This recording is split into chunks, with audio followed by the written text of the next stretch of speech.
Maker gravy செய்கிறதுக்கு meal மேக்கரை ஒரு 10 minutes சுடு தண்ணியில் போட்டு அதை ஃபில்டர் பண்ணிக்கலாம்.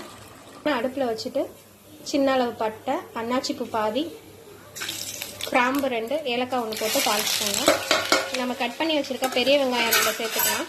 நம்ம கட் பண்ணி வச்சுருக்க 3 தக்காளி அதில் ஆட் பண்ணிக்கலாம்.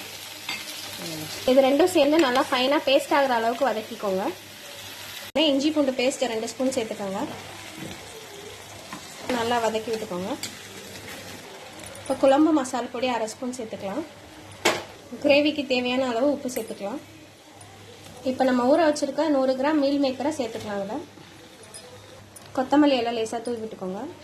நல்லா கிளறிக்கோங்க. கரம் மசாலா 1 ஸ்பூன் சேர்த்துக்கலாம்.